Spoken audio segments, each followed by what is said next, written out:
In these dreams, I'm swimming with a bunch of fellow swimmers, and we're diving and riding giant cetaceans like sperm whales. They're fantastic dreams, and when I wake up from them, I'm not very happy because they're usually a lot of fun. But I tried expressing those dreams in these paintings. The title, Make Haste But Slowly, came to me a while back.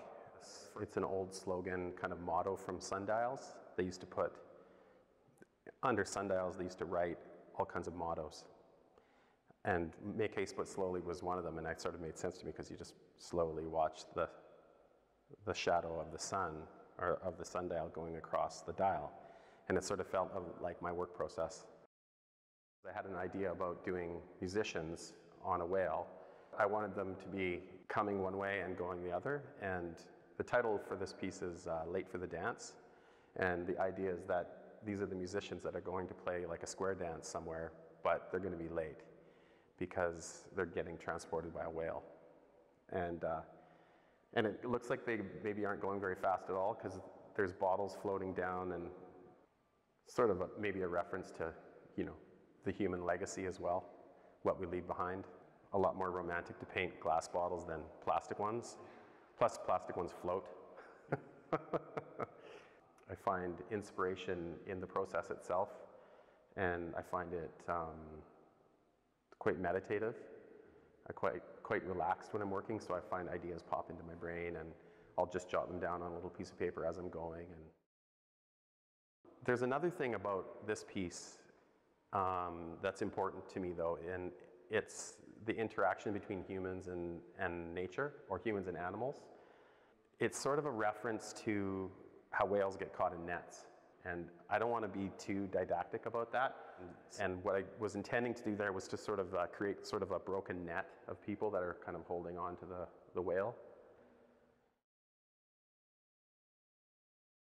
Yeah, this piece is called Human All Too Human, and it's based on a bit of reading I did about Friedrich Nietzsche.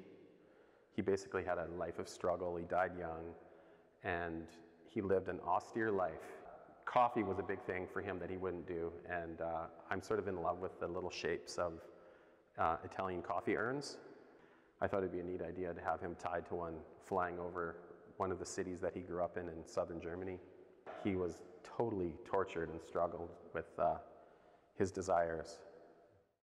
For me, I'm a huge fan of the old films of the National Film Board and the Canadian Broadcasting Company.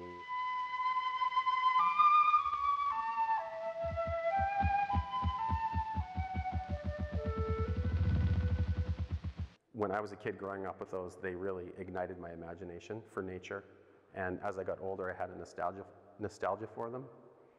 And I feel like I can kind of combine that nostalgia with my current actual knowledge and love of both Canadian culture and nature. Not necessarily Canadian, but, you know, the world over. Yeah.